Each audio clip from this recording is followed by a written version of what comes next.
di samping perperangan yang terjadi antara Israel dan Iran, Gaza tetap terbakar hancur. Dalam sepekan ini setidaknya 149 lebih nyawa yang melayang dalam kasus pemberian sedekah bantuan makanan yang oleh mereka rakyat Gaza berharap sebagai bentuk kehidupan, tapi bukan kehidupan yang mereka terima, justru ditembak, justru dibombardir. 149 dalam waktu yang singkat nyawa. Allah tunjukkan ini ke hadapan kita untuk apa? Agar orang-orang beriman kokoh dengan keimanan. Bukan hanya persoalan hablum minallah, tapi bagaimana kalian meningkatkan keimanan hablum minan nas yang kelak dipertanggungjawabkan. Mana kalian orang-orang yang mengaku beriman, kemana keberpihakan kalian? Ittaqu rabbakumul ladzi khalaqakum min nafsin wahidah wa khalaqa minha zawjaha wa batha minhuma rijalan katsiran wa nisaa wattaqullaha alladzi tasaaluna bihi wal arham innallaha kana 'alaikum raqiba. Wa qala Allah Ta'ala ya ayyuhalladzina amanu ittaqullaha wa qulu qawlan sadida yuslih lakum a'malakum wa yaghfir lakum dhunubakum wa man yuti'illaha wa rasulahu faqad faza fawzan 'azima. Wa qala Allah Ta'ala inna as-safa wal marwata min sya'airillah faman hajjal baita aw i'tamara fala junaha alayhi ay yatawafa bihima wa man tatawwa'a khaira fa innallaha syakirun 'alim. Wa qala Allah Ta'ala idza ja'aka al-munafiquna qalu nashhadu innaka la rasulullah wallahu ya'lamu innaka la rasuluh wallahu yashhadu innal munafiqina lakadzibun. Wa qala an-nabi sallallahu alaihi wasallam al-hajju bi'arafatin. Wa qala an-nabi sallallahu alaihi wasallam man lam yahtammu bi amril muslimina falaysa minhum. Sadaqallah. Puji syukur kehadirat Allah dengan mengucapkan alhamdulillahirabbil alamin. Berselawat kepada Nabi dengan mengucapkan Allahumma salli ala Muhammad wa ala ali Muhammad fil alamin innaka Hamidum Majid. Tak lupa kami berwasiat kepada kita semua tentang ketakwaan kepada Allah. Salah satu bentuk cara terbaik untuk mendapatkan keridhaannya. Seperti yang Allah katakan dalam surat An-Nisa, "Walaqad wasaina alladzina utul kitaba min qablikum wa iyyakum an ittaqullah." Telah kami wasiatkan kepada kalian tentang ketakwaan dan begitu juga orang-orang sebelummu. Ma'asyiral muslimin rahimakumullah. Ketika Allah mengingatkan kepada semua para nabi dengan memberikan mereka sahifah, lembaran-lembaran tentang tauhid, tentang hari akhir, tentang akhlak, tentang syariat, kemudian tentang nabi yang akan datang di akhir. Dalam setiap kitab, baik Taurat, Zabur ataupun Injil, begitu juga Al-Quran sebagai penyempurna 3 kitab sebelumnya. Di dalam kitab ini Allah menuliskan, memerintahkan kepada kita. Perintah pertama yang terbangun di dalam perintah tersebut adalah ketakwaan kepada Allah, mengesahkan Allah. Di bulan yang mulia ini kita diberikan 2 ibadah yang sangat mulia. Yang pertama Yaumul Id, Yaumul Qurban, hari kurban. Yang kedua Al-Hajj, haji. Yang di dalam haji tersebut banyak ritual-ritual. Yang ritual-ritual tersebut bukan hanya sekedar hablum minallah, tapi begitu juga hablum minan nas. Di dalam Yaumul Qurban diartikan kurban karena kedekatan. Setiap orang beriman disunnahkan secara takkid, sangat ditekankan bagi orang beriman melakukan kurban. Artinya mendekatkan diri kepada Allah dengan memberikan sesuatu yang dia cintai melalui hewan kurban. Ilustrasi kecintaan kepada hewan kurban yang diberikan kepada Allah melalui dua sejarah yang terkandung, melalui dua sejarah yang diisyaratkan oleh Allah di dalam Al-Quran. Sejarah Habil dan Qabil, begitu juga sejarah Ibrahim. Ma'asyiral muslimin rahimakumullah. Bagaimana cara manusia mendekatkan diri kepada Allah? Hablum minallah. Mereka diperintahkan untuk bersedekah dengan sebaik-baik sedekah kepada orang yang dari harta yang dia cintai, kepada orang yang berhak menerima. Ma'asyiral muslimin rahimakumullah. Tapi inti poin daripada itu adalah bagaimana umat muslim hari ini atau umat muslim setelahnya mampu menyerahkan semua yang dia cintai karena Allah. Begitu juga puncak tertinggi Nabi Ibrahim alaihissalam, yang sudah lama tak diberikan anak, tapi kemudian dianugerahkan oleh Allah seorang anak yang saleh, anak yang beriman, yang ditinggalkan dengan keimanan, yang dididik penuh keimanan oleh ibunda tercinta untuk dekat kepada Allah. Tapi lihatlah bagaimana proses hidupnya ketika tinggal di padang pasir tanpa ada kehidupan, setelah ditemukannya sumur Zam-Zam, setelah ditemukannya air yang melimpah, Zam-Zam, Zam-Zam, air yang kemudian dipaksakan untuk berkumpul, air yang begitu suci, yang begitu mulia.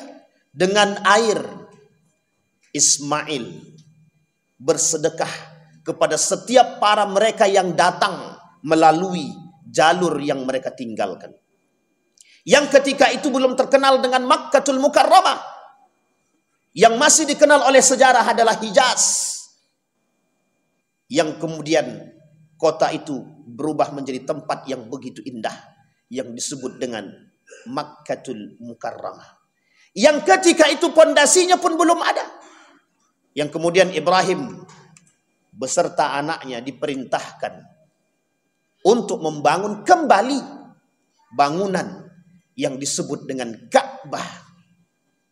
Ma'asyiral muslimin rahimakumullah, yang hari ini ritual itu dimasukkan dalam ritual perjalanan haji dan umrah bagi setiap orang-orang beriman. Abdul Muthalib pada masanya kakek daripada baginda Nabi Muhammad SAW, ayah daripada Abdullah, seorang pemimpin yang baik, tegas, mulia, yang sangat disegani, bermimpi. Di dalam mimpi dia ada satu perbuatan yang diperintahkan oleh nenek moyang mereka dan pemimpin-pemimpin sebelumnya untuk bersedekah air minum dan makan kepada orang-orang yang datang berhaji pada masanya. Satu ketika kebingungan Abdul Muthalib, tidak ada lagi air, sulit, harus mengeluarkan banyak biaya untuk membeli air untuk bersedekah kepada orang-orang yang berhaji pada masanya. Bermimpilah dalam mimpi dia untuk menggali satu sumur yang belum disebutkan. Dalam 3 mimpi berturut-turut kemudian diberikan petunjuk singkat dalam cerita. Abdul Muthalib menemukan titik di mana sumur Zam-Zam pernah dibendamkan oleh kabilah Khuza'ah yang pernah memberontak dan melakukan kerusakan pada masanya di tanah Hijaz 200 tahun sebelumnya. Ma'asyiral muslimin rahimakumullah, perbuatan yang dilakukan oleh Abdul Muthalib memberikan makan dan minum kepada penduduk-penduduk haji, orang-orang yang datang berhaji ketika itu, dalam bentuk sedekah, dan tidak dititik beratkan kepada mereka yang datang, karena ini adalah perbuatan yang diturunkan oleh nenek moyang mereka, satu perintah dan perbuatan yang mulia. Ma'asyiral muslimin rahimakumullah, hari ini sumur Zam-Zam begitu mulia. Bahkan hari ini orang merasakan Zam-Zam di mana-mana.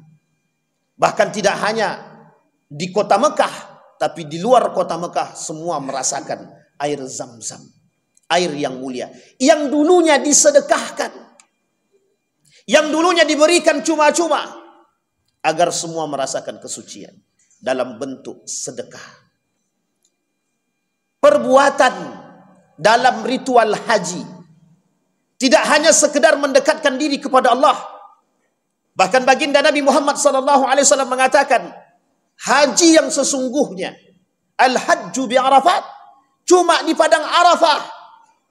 Tapi dalam ritual di padang Arafah, banyak perbuatan-perbuatan yang tidak hanya sekedar hablum minallah, tapi kita diperintahkan hablum minan nas, juga berbuat baik kepada manusia.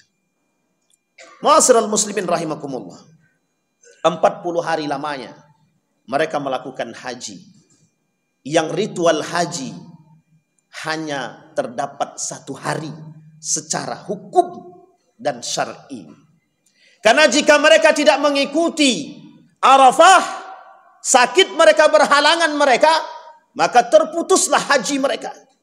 Satu-satunya perbuatan dalam ritual haji yang tak boleh ditinggalkan secara syar'i, sekalipun berada dalam keadaan sakratul maut, hanya Arafah. Wajib hadir di Arafah sekalipun dalam kondisi koma ataupun sakaratul maut. Di dalam ritual haji yang kita temukan dalam sejarah tentang lempar jumrah, tentang Safa dan Marwah, dilakukan dan diberikan kepada orang-orang beriman, la'allahum yashkurun, agar mereka bersyukur kepada Allah. La'allahum yattaqun, agar mereka bertakwa, agar mereka beriman, agar mereka menjadi manusia yang dicintai oleh Allah. Maka karakter orang yang dicintai oleh Allah dari sekian banyak ritual dalam ibadah haji yang mereka lakukan, bukan hanya terletak pada hablum minallah, tapi begitu juga terletak pada hablum minan nas. Karena ritual haji tidak hanya sekedar membentuk ketaatan kepada Allah, tapi begitu juga menimbulkan akhlak yang mulia. Para ulama mengatakan, tolak ukur yang disebut sebagai haji yang mabrur bukan terletak kepada hanya melakukan ritual haji, tapi setelahnya, apakah mereka tetap menjaga istiqamah salatnya, istiqamah mereka melakukan ketaatannya, sedekahnya, berakhlak muliakah? Akankah mereka masih memakan yang haram? Akankah mereka masih menindas orang yang lemah? Dari karakter haji atau praktek haji yang telah mereka buat. Maka hajjan mabrura wa sa'yan maskura tidak bisa didapatkan ketika hanya dalam melaksanakan ibadah haji saja. Tapi tolak ukurnya, kata Yusuf Al-Qaradawi, ma ba'da fa'alu, apa yang telah mereka buat setelahnya. Artinya, ketika mereka selesai melaksanakan ibadah haji, pulang ke tanah mereka, apa yang mereka lakukan? Masihkah mereka menindas? Masihkah mereka korupsi? Masihkah mereka mengambil yang haram? Masihkah mereka berkorupsi? Melakukan perbuatan aniaya? Tak bisa menjadi tolak ukur ketika praktek di tempat. Maka hajjan maskura, hajjan mabrura, wa sa'yan maskura, wa amalan salihan makbulah, wa tijaratan lan tabur, akan didapatkan setelah mereka kembali ke tanah air dan istiqamah dengan predikat yang mereka miliki. Akhlaknya mulia. Maka tolak ukur yang tampak hari ini adalah akhlakul karimah ma ba'dal hajj. Akhlak yang mulia setelah mereka melaksanakan ibadah haji. Ma'asyiral muslimin rahimakumullah. Dalam konteks akhlak mulia, baginda Nabi Muhammad SAW mengatakan dalam hadis, la yaqifanna ahadukum mauqifan zulm yaqtulu rajulun zulman illa alaihi tanzilu al halak. Kata baginda Nabi Muhammad SAW, karakter akhlak yang mulia yang paling tinggi bukan terletak pada al-amru bil ma'ruf saja, tapi begitu juga kepada an-nahyu anil munkar. Apa kata baginda Nabi? Janganlah kalian orang-orang beriman la yakifanna ahadukum mauqifan, berhenti ketika melihat kezaliman terjadi di tengah umat manusia, sementara mereka menyaksikan kezaliman tersebut dan mereka hanya berdiam diri. Nabi bilang dalam hadis yang lain, man lam yahtamma bi amril muslimin falaysa minhum. Kita baginda Nabi Muhammad sallallahu alaihi wasallam, bukan termasuk golongan orang-orang beriman siapa di antara mereka yang beriman yang merasa mendapatkan predikat mabrur, mukmin, tapi mereka ketika melihat kezaliman, kemaksiatan, kemungkaran, lebih tepatnya al-munkar, tapi mereka hanya berdiam diri, kecuali Allah turunkan kepada mereka azab dan kemurkaan. Ma'asyiral muslimin rahimakumullah. Kalau kita lihat hari ini banyak sekali orang-orang yang mendekatkan diri kepada Allah, al-amru bil ma'ruf, tapi jauh sangat kita melihat an-nahyu anil munkar. Kenapa demikian? Karena manusia hari ini lebih condong untuk berfikir akan diri dia sendiri. Ilustrasi ini Allah sampaikan, Allah tampakkan di hadapan manusia hari ini, di hadapan orang-orang beriman, di mana keberpihakan Anda hari ini. Ketika kasus Palestina menjadi tumpuan tertinggi dalam urusan kemungkaran dan kerusakan di muka bumi ini, umat muslim hanya mampu berdiam diri dan tak berani bersuara. Bahkan negara-negara yang mengaku muslim, mereka melarang saudara-saudara muslim yang ingin membantu dalam bentuk apapun, mereka larang dan mereka berikan sanksi dengan alasan yang sangat-sangat tidak bisa diterima. Urusan kemanusiaan. Maka hari ini bukan persoalan Gaza yang terbakar, tapi hari ini kita melihat manusia-manusia beriman, tapi hati dia terbakar. Mereka tak sedih. Mereka melakukan haji, umrah, terus menerus, meningkatkan keimanan hablum minallah, tapi lupa dengan hablum minan nas mereka. Panggilan yang nyata bagi orang beriman hari ini adalah bagaimana keberpihakan kita terhadap Palestina yang kelak di akhir zaman menjadi tempat akhir bagi orang-orang beriman. Ma'asyiral muslimin rahimakumullah. Beberapa hari yang lalu datang bantuan makanan kepada mereka. Ribuan manusia datang mengambil makanan sebagai bentuk harapan kehidupan. Bukan harapan kehidupan yang mereka terima. Ketika bantuan makanan datang mereka ditembak. Bukan diberikan. Ditindas.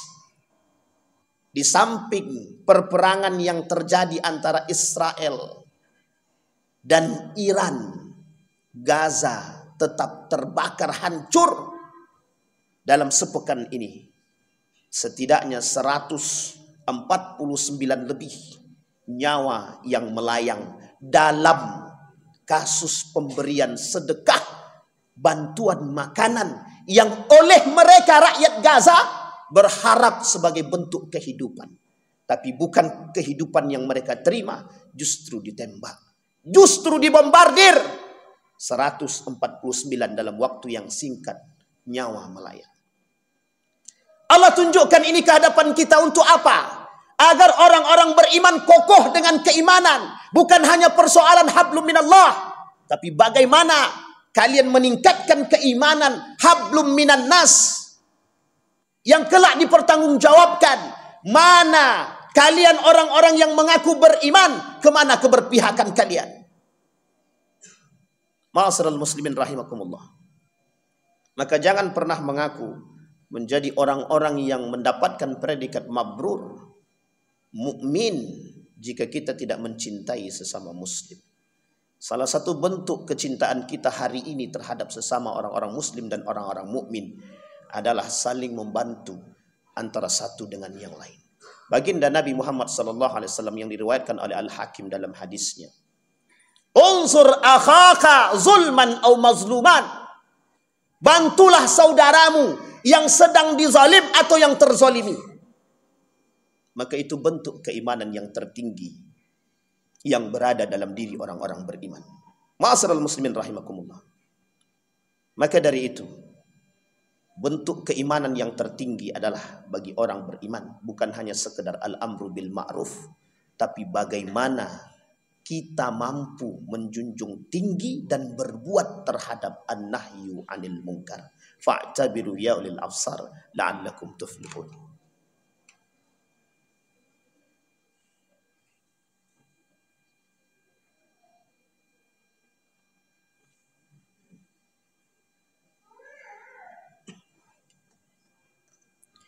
Alhamdulillah. Alhamdulillahilladzi arsala rasulahu bil huda wa dinil haqq liyudhhirahu 'alad dini kullih wa kafa billahi syahida. Asyhadu an la ilaha illallah wahdahu la syarika lah wa asyhadu anna Muhammadan 'abduhu wa rasuluhu la nabiyya ba'd. Allahumma shalli wa sallim wa barik 'ala hadzal nabiyyil karim. Allahumma shalli 'ala Muhammad wa 'ala ali Muhammad fil 'alamin innaka Hamidum Majid. Ittaqillaha haqqa tuqatih wa la tamutunna illa wa antum muslimun. Innallaha wa malaikatahu yusalluna 'alan nabi ya ayyuhalladzina amanu sallu 'alaihi wa sallimu taslima. Allahumma ighfir lil muslimina wal muslimat wal mu'minina wal mu'minat bi rahmatika ya dzal jalali wal ikram. Allahumma a'idna 'ala dzikrika wa syukrika wa husna ibadatik. Allahumma ighfir lana dzunubana wa dzunuba walidina warhamhuma kama rabbayana shighara. Allahumma inna nas'aluka imanan kamila wa yaqinan sadiqa wa amalan salihan maqbulah wa tijaratan lan tabur. Allahumma ansur man nasara ad-din wa khudhul man khadhala al-muslimin. Allahumma ansur ikhwanana al-mujahidin fi Palestin wa fi Gaza wa fi kulli makan. Allahumma dammiril yahud. Allahumma ahlikil kafarata wal mubtadi'ata wal musyrikin a'da'aka a'da'ad-din. Allahumma akhtibna bi husnil khatimah ولا تختمنا إلا بحسن الخاتمة. اللهم انفعنا بما علمتنا وارزقنا علوما تنفعنا في الدين والدنيا والآخرة. ربنا آتنا في الدنيا حسنة وفي الآخرة حسنة وقنا عذاب النار. عباد الله إن الله يأمر بالعدل والإحسان وإيتاء ذي القربى وينهى عن الفحشاء والمنكر والبغي يعظكم لعلكم تذكرون. أقم الصلاة.